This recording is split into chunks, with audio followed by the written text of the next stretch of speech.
Good day, everyone. Welcome to the Asia Solar Energy for Climate Change Conference, a platform dedicated to exploring how renewable energy can help us to combat climate change. This event is organized by Carbon Care InnoLab, and my name's Fun, and I'm honored to be your moderator for these inspiring sections on youth-led solar solutions.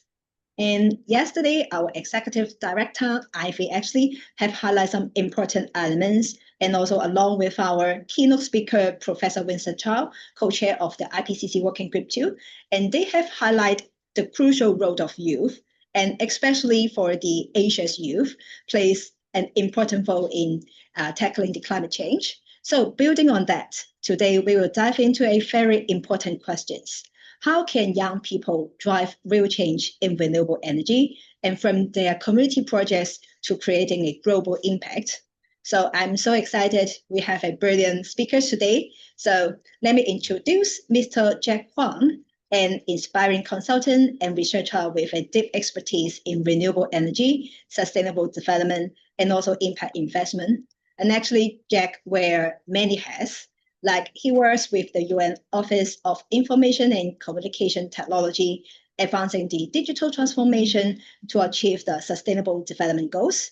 And beyond his work with the UN, Jack also collaborates with the NGOs on renewable projects and also integrating solar energy, carbon credits, and also the renewable energy certificates into the sustainable solutions. So today, Jack will share his personal journey as a youth activist, along with practical insights from his work in Solar Initiative. This will be follow an interactive discussion on how young people can actually play an important role in the just energy transitions. So I encourage you all to use the chat box and also the Q&A box throughout Jack's presentation to share your thoughts and also ask questions. We will address them during the Q&A sections. So without further ado, I will pass the floor to Jack. Jack, over to you. Thank you. Thank you, Wen. Thank you very much for the very brilliant introduction and also share my background. So I hope my background not really confuse people. It seems like you say we have many hats. So, but I would like to just quickly kind of narrow down what exactly I'm doing. I'm the consultant for the United Nations, and I'm also doing a lot of like non-for-profit project among the different region, especially with the renewable energy and also the digital transformation. So these two hats, just, you can stick with me, the digital transformation and renewable energy, mostly the solar development.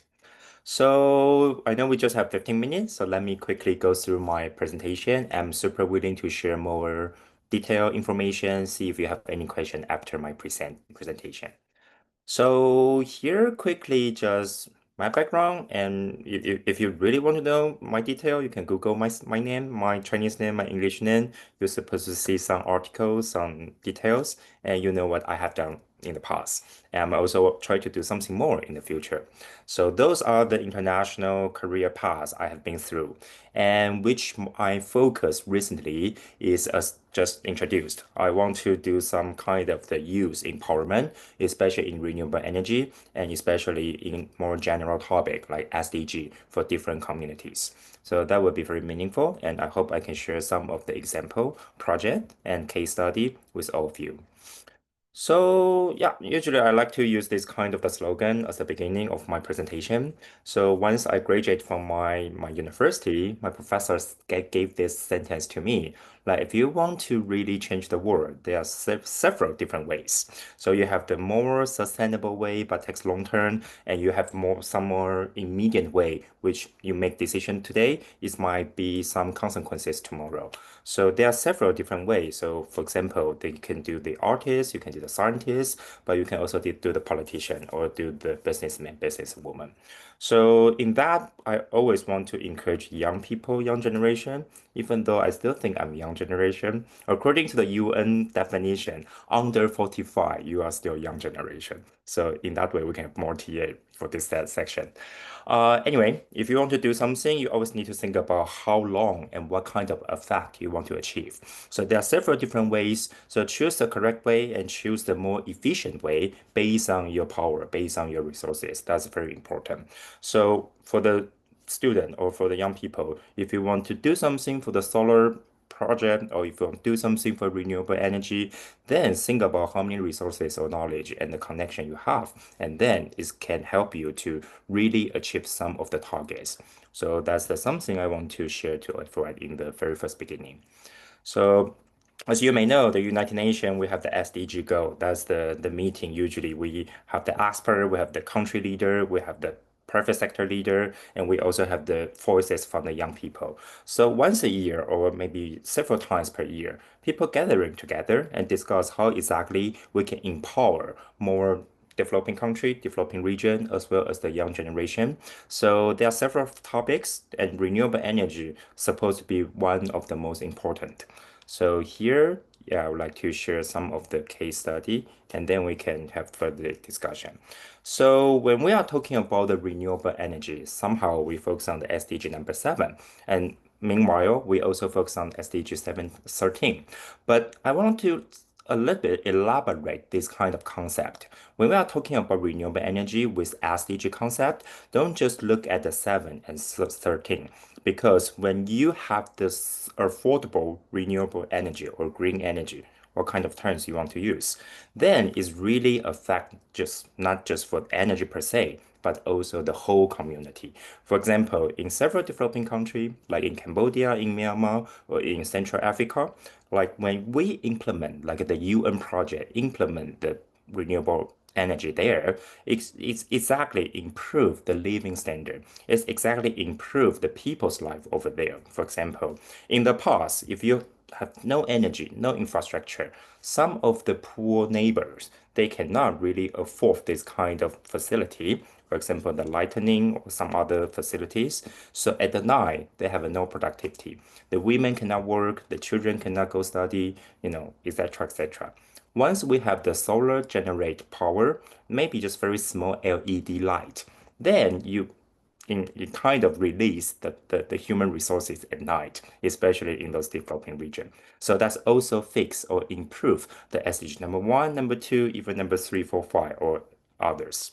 So when you are talking about renewable, then think about the impact it can really bring to the people. So that's very important concept. So, as we all know, why renewable energy is important is because of climate change that's related to SDG 13.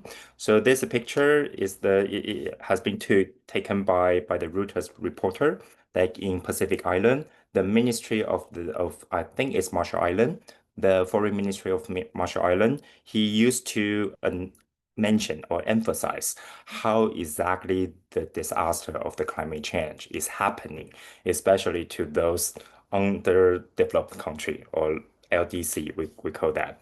So especially in the Pacific Island, the people facing this climate change pretty seriously. So that's why we always call the solution. The solution doesn't need to be super big.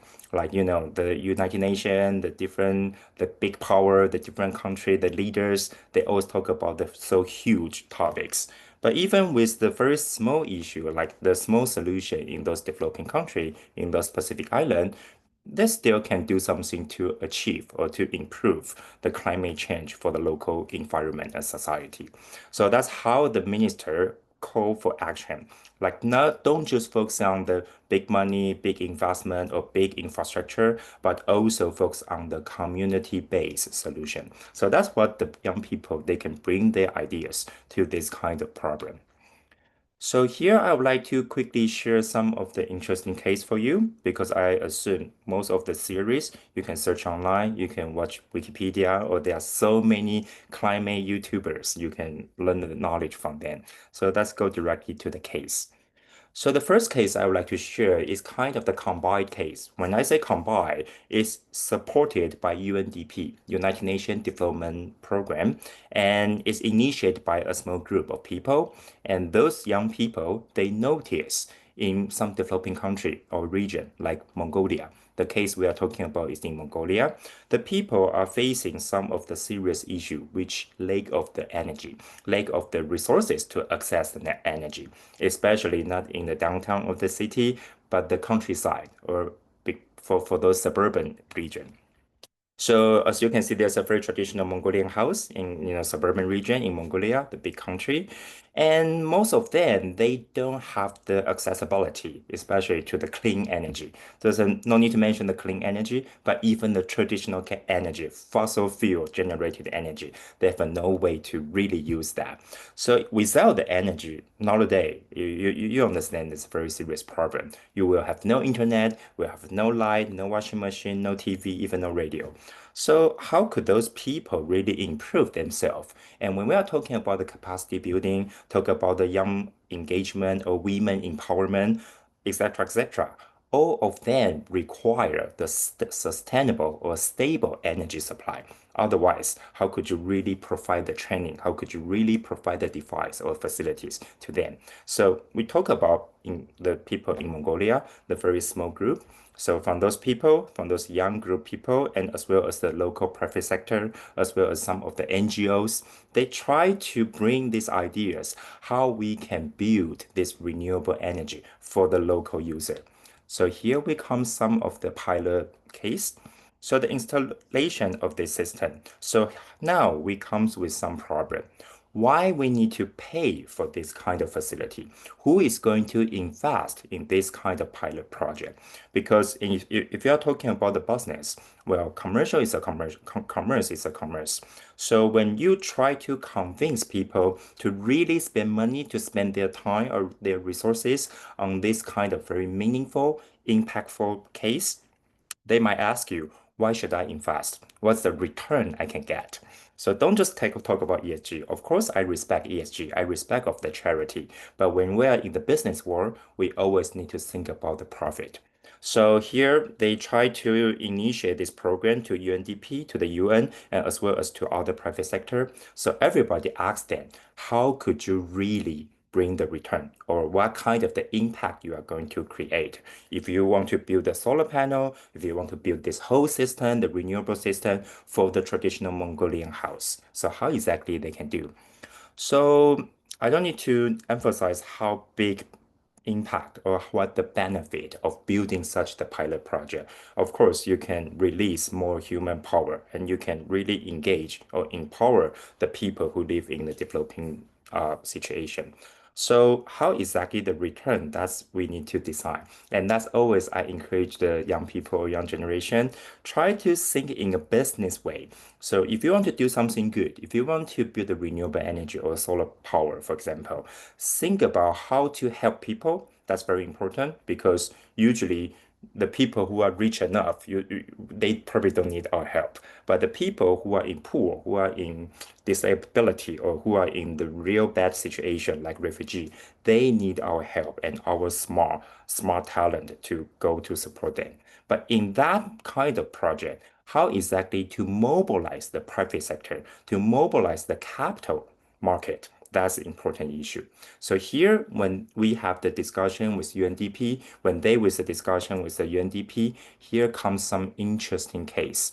So UNDP or the expert from the UN, we try to suggest, okay, so how about let's try to combine two different existing systems. The first one is renewable energy, the second one is carbon credit. Of course, we still don't have the global standard on carbon credit market, but the local region or the specific case-based project, we can use this kind of specific methodology for carbon market, for the carbon credit, because you are very easy to calculate per kilowatt hour. How exactly, every kilowatt hour from the solar panel, from the renewable energy, how exactly you reduce the carbon emission for that specific region or for that community. So if we can have somehow the methodology to bridge the carbon credit methodology as well as the renewable output, then we create some of the profitable outcome. So that's also require how to monitor that, how to report that, and how to verify the outcome. So here, the local team also build the system how to monitor how exactly the outcome is. So yeah, here show you some of the good case. This case start from 2021 and the first phase complete in 2023, the second quarter. So during that 1.5 year, Of course, you have so many different data. So they also show the report how exactly renewable energy production is supposed to be, and how exactly is reduce the carbon emission, and how exactly is reduce the traditional way to generate energy. For example, burning the garbage. For example, burning the coal. So those way they are very dirty, very environmental unfriendly. So switch to the renewable energy production is a good way. So eventually, they can calculate how exactly during that specific given period, so how many kilowatt or how maybe thousands of kilowatt or millions of kilowatt they generate from the solar panel. So in return, so that can calculate to the certain carbon credit. And that certain carbon credit from the United Nations Development Program, the UNDP, has this power to connect, to convince those big companies to purchase that carbon credit. So in that way, you can convince the private sector to invest in facility, in the system installation, in the, for example, solar panel, or even try to take the responsibility for operating and management in the next maybe few years. In return, the carbon credit can generate the profit, especially purchased by those big companies like Microsoft, like Google, like maybe TikTok, those technology giant, they create a lot of carbon emission. So they need to offset their carbon emission. So in that way, you also build the incentives for the private sector. And that's kind of mechanism supported by UNDP, initiated by the local young people, and also work with all the private sector who can make this happen. So that is a very interesting case. I don't know how many times I still have. Is that still possible? I can go to the next case, or I probably need to jump to the conclusion. No, Jack, you still have time. Go ahead. Thank you so much. Okay. So the next case, I mean the previous case, I was one of the members of the facility feasibility study at the very first beginning. But by doing that kind of the project, we hand over to the UNDP in Mongolia, the expert and our colleagues over there, and they work deeply with the community, work deeply with the people, the private sector, the NGO, or some of the young groups. So now let me move to the next project, next case study, which I was involved much more deeply. So that's we focus on the refugee. So as you can see from this slide, 1% of the human beings, they can be defined as a refugee. So might be the political refugee, economical refugee, or maybe the climate refugee. So that's a very new term, climate refugee. So a lot of people, they need to leave their hometown because of the climate change, like in Marshall Island, like in Tuvalu, like in all those Pacific Island region. So this refugee issue, sorry for the Chinese, I don't really have time to translate in English, but no worry, I will explain clearly as much as I can. So this project it is in Reyhanli. That's a very small town between Turkey and Syria. If you notice the international news, like few months ago, the Syria they overthrew their dictators. They have their own new government. But before that, it was 13 years long, like civil war in Syria. So it's caused like more than 4 million refugees need to go to other country. So maybe Europe, but maybe North America, but most of them stay in Turkey because that's just a neighboring country. So in this border town, small town, only have like a 10,000 population, but with more than 1 million refugee over there. So the local government as well as the some of the foreign government, like the Japan, the JICA, or like in Taiwan, or like United States, when the US aid is still functioning, not cutting the budget. So they all support this kind of the border security issue, the humanitarian issue. So they kind of this is one of many cases. So that's the refugee camp, but not the typical refugee camp as you can imagine. It's more like the refugee center, try to provide the training, provide the women protection, or provide the children's education. So that's based in the downtown of this kind of the big city. So then comes another issue. So that's initiated by the local refugee, by the Syrian refugee. I still remember most of them, they are kind of 20 something or no older than 30. So they come to, talk to the UN people, talk to the local NGO or talk to the initiator. So, hey, we have a so beautiful facility. Thank you for supporting us, but we don't have power. So if you just have the shelter, have the house, have something we can live in, we can have some activity inside, which is good, but without the power, we have no way to really connect us to the outer place, to the outer world. For example, like no internet, no light, no washing machine, no kitchen, or etc. etc. So they try to convince, why don't we have this solar rooftop panel? Then we can cover all the rooftop, and instead of burning the core or using the generator based by the fossil fuel or based by the gasoline, why don't we have the renewable generated refugee center in between the border Turkey and Syria?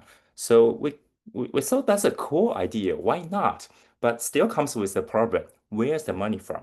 I mean, the government already spent a lot, or all the NGO already spent a lot to build this physical facility. So there's no extra budget to really build the solar panel. So I remember one of the refugee, like his name is Mohammed Assad. He was a university student in Syria, but with his family, they moved to Turkey since 2022. So they say, why don't we try to convince those big supplier, the solar energy supplier globally, because we all know solar panel is upgrade every 1 or 2 years. So nowadays, if you still want to sell the solar panel produced in maybe 2019, probably there's no market. The second-hand solar panel has no market at all because the quality, the whatever is improved just very quickly. So why don't we convince those big supplier if they still have the storage of those old solar panel but still usable, and why don't they donate to us? And as the UN system or as the local government, we can kind of issue the receipt for those big company to have the tax reduction. That's the benefit. So for one benefit, you can, have your old solar panel just, move out. And second, you can also get this tax benefit. So that's initiative try to work with different stakeholder, and eventually they start their solar panel on the roof of the refugee camp. So this is a very interesting case initiated by not just young people, but also the young refugee people. So which we think is very important and interesting. So once they have enough solar panel, but of course you also need some technician to really know how to connect the line with the panel and with the inverter and with the storage. That's another story. So that's happened in Turkey right now. And with this solar energy, so more activities can happen inside. The women, they can have this kind of workshop. They can do some very like needling or weaving to make the product and sell this online. And the children, they can also have the shelter to have the education, have the classroom, and the teachers. They are volunteers from all around the university in different world, different country. So they can provide more support with this renewable energy. So that's the second case, which is very interesting. So finally, let me conclude my presentation. So that's very quick, two case study. Just want to share with all of you. Like even young people, you should have the power to do something, but don't need to, big dream is good. It's very interesting and fantastic. But if you want to go to do something in reality, you can always start from the small action. The small action always drive the big impact, but it takes time. It's not going to happen immediately. So here we also share some of the we call bootcamp or we call SDG forum. That's also one of my non-for-profit project, like my side business. We always try to encourage more people, more young generation who can have these cool ideas. And we liaise with different UN system like UNITAM, United Nations Training and Education Center. And we're also working with like Social Impact Investment Foundation that's based in Hong Kong, etc., etc. So COP29, yeah, I mean, probably have no time for COP29. We also bring our case, the refugee case or the Mongolian case, to COP29 to share with IPCC, to share with WMO, and to share with all other, big people. They might connect us to the decision maker. So that's how exactly the second suggestion I want to make to the young people. Try to tell your story. Do something first, impactful, and then try to tell your story and try to make yourself connected to more big organization or all those people around the world, so that may help you. So that's also another foundation. Look, the very rich business people, they based in North America. We also bring our young people, our young group, to share their story, to share their ideas, how exactly the energy is supposed to be improved, and how exactly the SDG can be achieved. So that was another big event we just done in Bangkok. So I know the Bangkok Climate Week is coming, and we just did our SDG Forum in Bangkok late April. So that one, we also liaise with different local stakeholders. And also we bring people to the UN to share their ideas to more experts. Okay. So yeah, we also try to publish some of our outcomes, some of our performance, including all the case study or include all other, young people's generated ideas. So we have this like online version. So I'm very happy to share to all of you. Okay, so finally, I would like to say that renewable energy is important, especially when you're talking about the climate issue globally. So how exactly we can empower the young people, young generation to do more about the renewable energy project? So first of all, think about your resources and think about how exactly the goal you want to achieve. Make the clear scope, make a clear boundary, and then think about who can help you. So people help you not just for free.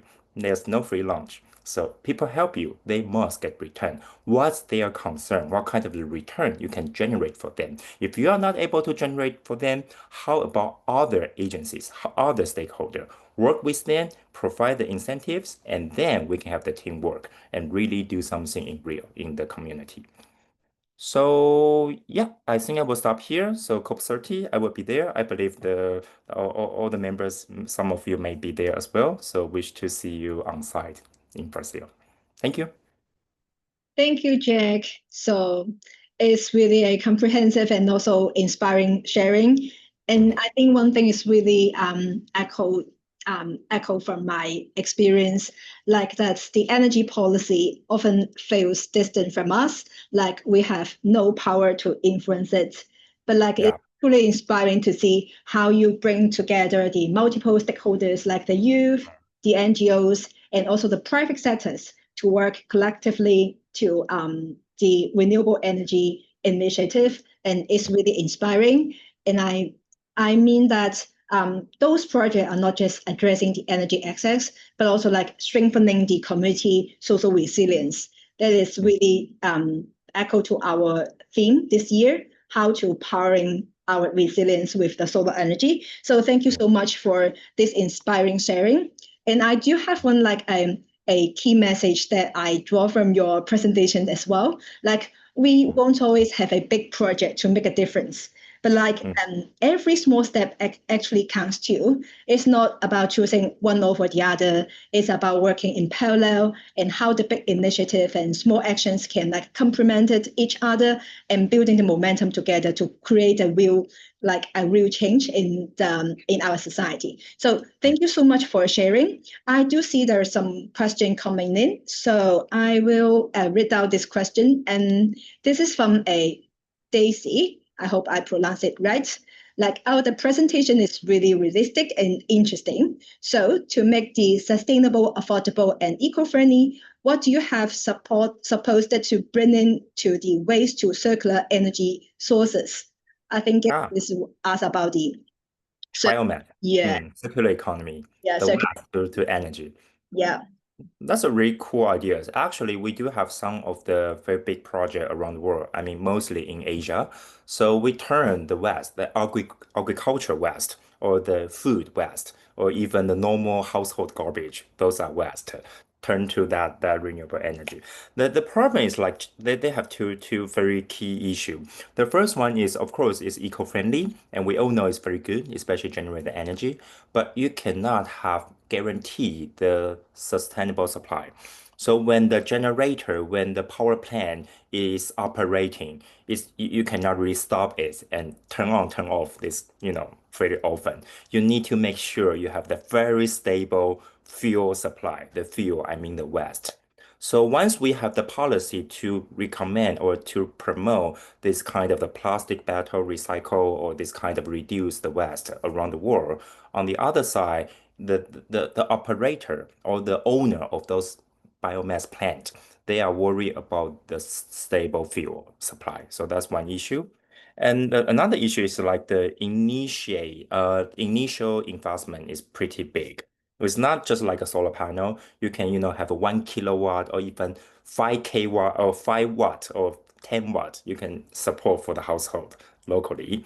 But in this kind of we call biomass generator or biomass power plant, you need to at least like 1 megawatt or maybe 600 kW to maintain as the commercially profitable. Otherwise, it's very difficult to really operate. So the initial investment is another issue. So in that way, I really suggest, young people that you can do more brainstorming, see how to reduce the cost. Otherwise, it's usually the game which by the big player. Thank you so Yeah. much, Jack, for this like practical advice to all the young Mm, people here. And mm. then because of the limit of time, so I need to wrap up these sections. But I do hope everyone leaves this section feeling empowered because like whether it is like to take your first step with the renewable energy initiative or like continue a journey. And we just hope you know that your action actually make a difference in driving a just energy transition. And we do want to work together. And then, last but not least, a big thank you to our audience as well for your thoughtful questions and also the active participations. And thank you, Jack. And I look forward to seeing you all in the next sections. Thank you. Bye bye. Thank you. Thank you very much. Bye bye.